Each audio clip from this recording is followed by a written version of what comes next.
Rodeada por los Alpes franceses se encuentra Grenoble, reconocida como una importante ciudad universitaria donde convergen estudiantes, académicos y científicos de distintas partes del mundo.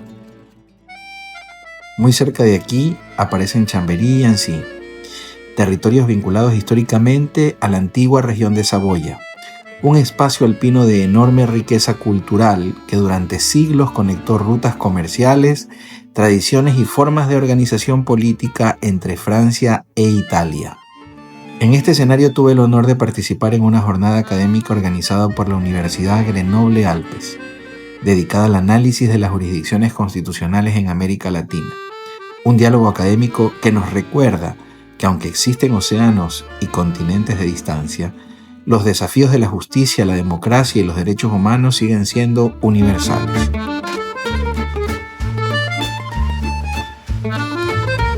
Bonjour, merci beaucoup por la invitación. Je ne parle pas français, pardon, así que haré mi exposición en español. Quería hacer el esfuerzo al menos en saludarles en francés. Muchas gracias al profesor François, muchas gracias al profesor Alcaraz y al profesor Viciano por la invitación. Yo también soy de Ecuador, igual que Cristian, soy de la ciudad de Machala. No es muy común que los profesores de Machala nos presentemos acá, son más los profesores de Quito, de Cuenca, de Guayaquil.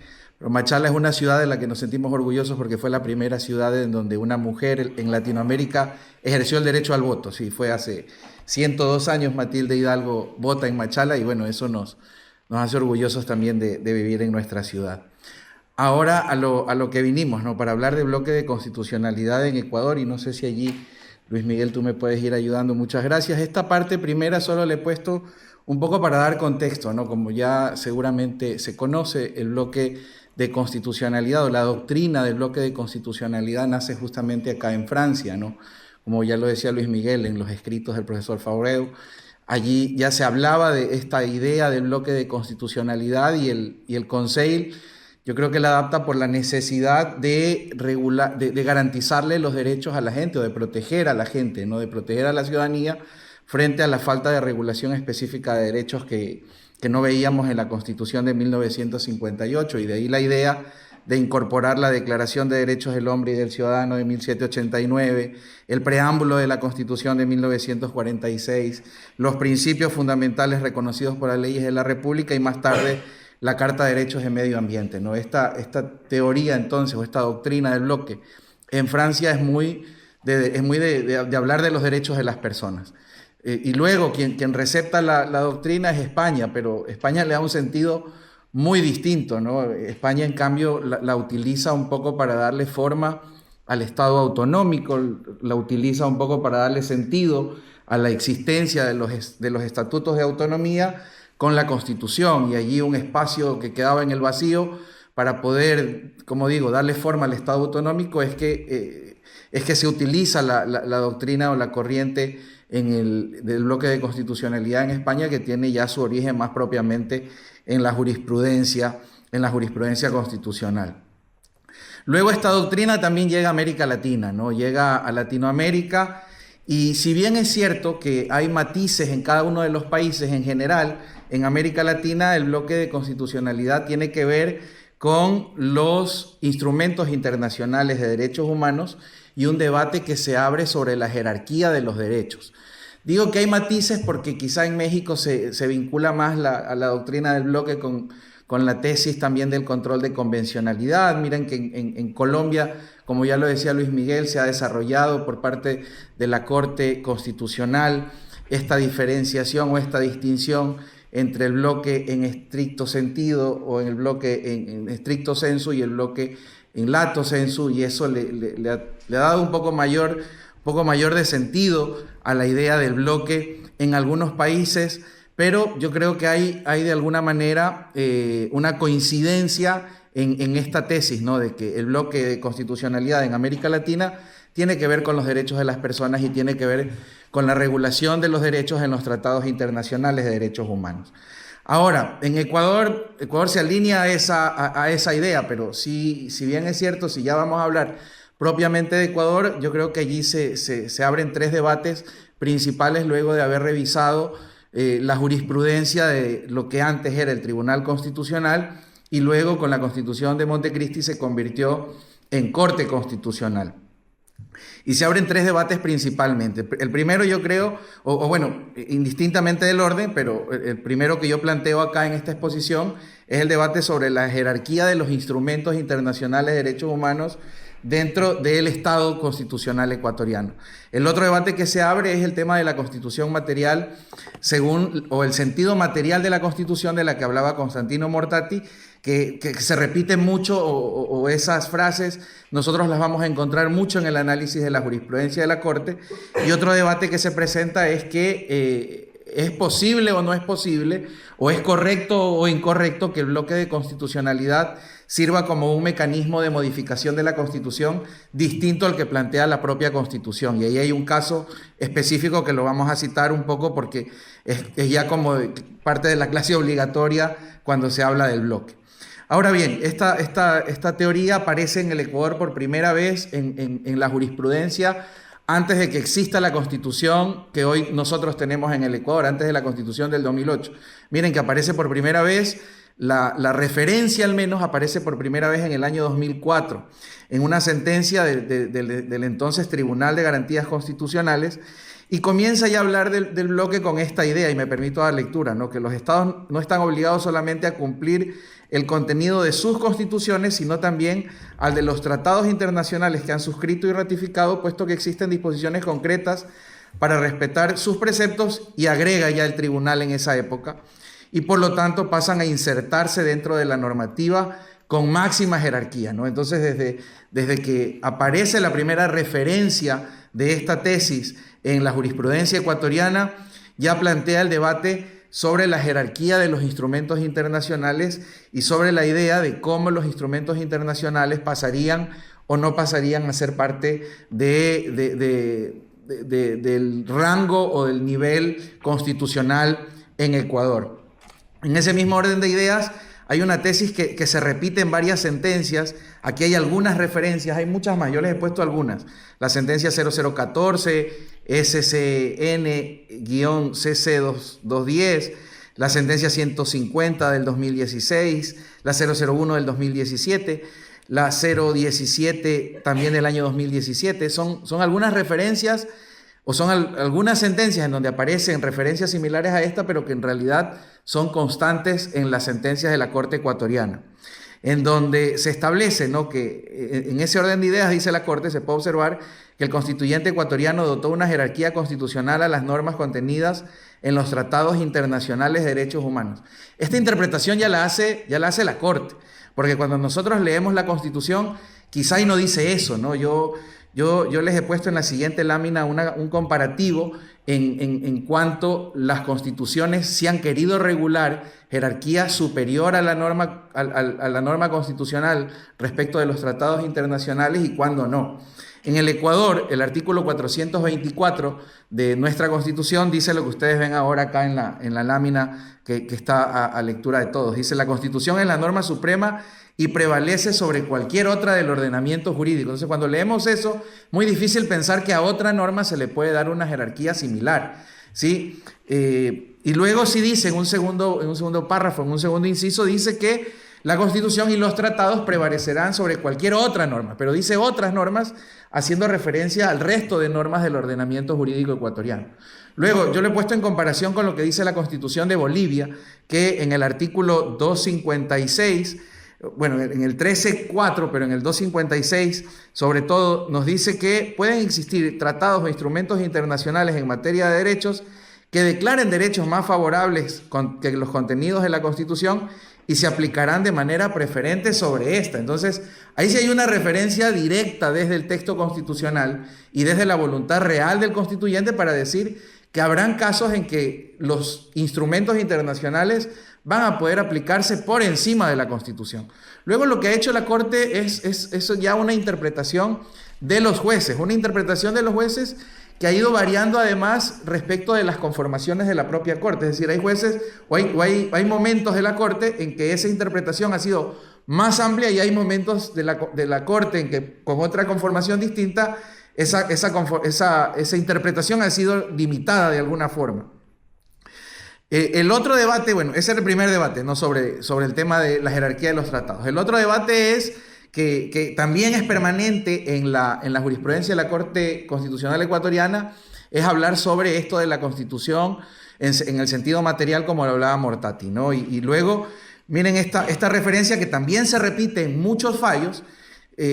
La Corte se plantea esta tesis, ¿no? Por Constitución se entiende tanto las disposiciones formalmente incorporadas al documento constitucional como aquellas que materialmente pertenecen a él. Y utiliza esto para hablar del bloque. Yo creo que al final esto es un contrasentido, porque si ya se habla de que existen otras normas que se adhieren por el sentido material, no tendría sentido hablar del bloque, porque eso ya sería parte de la Constitución, ¿no? Entonces, sin embargo, utilizan esta idea, repito, ¿no? de forma permanente, un poco para poder hacer referencia a la idea de la Constitución en sentido material. Y si me ayudas, Luis Miguel, con la siguiente diapositiva, les he puesto acá otras referencias respecto de lo que dice, lo que dicen los fallos de la Corte Constitucional sobre este tema, y agrega referencias como esta, ¿no? En la doctrina se entiende por bloque de constitucionalidad el conjunto de normas que, no constando en la Constitución formal, o sea, en el texto preparado por la Asamblea y aprobado por el pueblo, forman parte de esta porque la misma Constitución les reconoce ese rango y papel. Pero cuando nosotros ya hicimos la lectura de la Constitución, quizás nos dice eso, ¿no? Quizás esta es una interpretación que va mucho más allá de lo que realmente dice el texto de la Constitución ecuatoriana. Mucho más cuando nosotros, al menos en la investigación, esto es producto de la investigación doctoral que pude realizar bajo la guía del profesor Viciano, partimos desde la idea además de que existe o de que debe reconocerse y darse peso a la tesis de la teoría democrática de la Constitución. Entonces, ¿cuáles son esos postulados de la teoría democrática de la Constitución?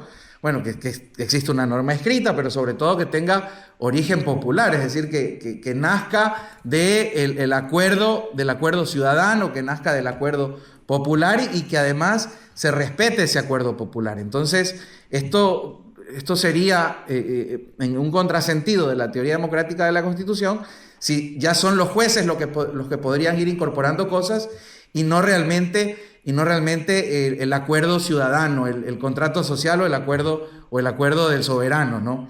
Y eso nos lleva a revisar este último debate que yo les he planteado acá, ¿no? El tema de cómo eso podría servir o cómo podría devenir en que el bloque de constitucionalidad se convierta en una vía distinta de modificación de la Constitución. Y pasó algo muy similar a lo que planteaba el profesor Martins al inicio también de este coloquio, de que nosotros también tuvimos el debate sobre el matrimonio igualitario y no lo tuvimos con la gente, o sea, no lo tuvimos en una consulta popular o no lo tuvimos en un debate que pueda ser ciudadano y claro, hay temas que quizás causan esta polémica por el interés social, por el debate social que puede surgir, y este tema es uno de esos temas calientes, si se los quiere decir de alguna forma, que debía al menos llegar al debate de la ciudadanía, pero se termina resolviendo en la Corte bajo esta tesis. Entre otros argumentos, uno de los argumentos fuertes es el de la tesis del bloque de constitucionalidad. Y pasa exactamente lo que pasaba en Brasil. El artículo 67 de la Constitución dice que el matrimonio es la unión entre un hombre y una mujer. Y luego dice más cosas. Se fundará en el libre consentimiento de las personas y ya está. Y luego sale una opinión consultiva, la opinión consultiva 2417 de la Corte Interamericana de Derechos Humanos, y hace una interpretación a su vez de lo que dice el artículo 17.2 del Pacto de San José. Que el artículo 17.2 dice que se reconoce el derecho del hombre y la mujer a contraer matrimonio en la medida en que éstas no afecten el principio de no discriminación. Eso lo interpreta la Corte en esta opinión consultiva y termina diciendo de que ese artículo de la Convención tiene que entenderse para asegurar la protección de todos los derechos para las familias conformadas por pareja del mismo sexo sin discriminación respecto a las que están constituidas por parejas heterosexuales. Esta consulta no la hacía Ecuador, esta consulta me parece que la hacía Costa Rica. Y claro, ¿no? Bueno, entendiendo de que nosotros estamos sometidos a la jurisdicción de la Corte, no solo, entiéndase esto, no solo a la competencia en el sentido en el sentido contencioso, sino también a la competencia interpretativa que tiene la Corte. En ese sentido se hace la interpretación. Y en la sentencia 1118, CN19, si le puedes, ya, ahora voy concluyendo. Y en la sentencia 1118, CN19, la Corte resuelve esto, ¿no? Que decide interpretar que no existe contradicción entre el texto constitucional con el convencional, sino más bien complementariedad. Bueno, y esto sigue generando debate porque el texto del artículo 67.2 de la Constitución sí es bastante literal respecto de la regulación del matrimonio versus cómo realiza la interpretación la Corte. Ahora, a mí me gustaría un poco terminar, no sé si nos vamos a la parte final de las láminas un poco para poder... No, en la anterior. Sí, eso. En esta parte,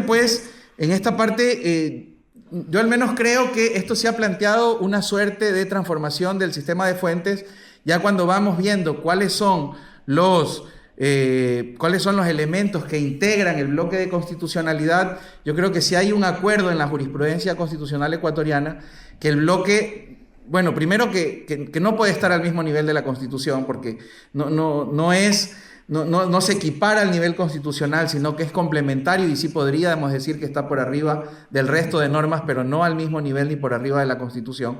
Y allí podríamos incluir nosotros a los tratados internacionales de derechos humanos, a la jurisprudencia convencional, a la jurisprudencia constitucional, y eso sí lo dice de manera directa la jurisprudencia de la Corte.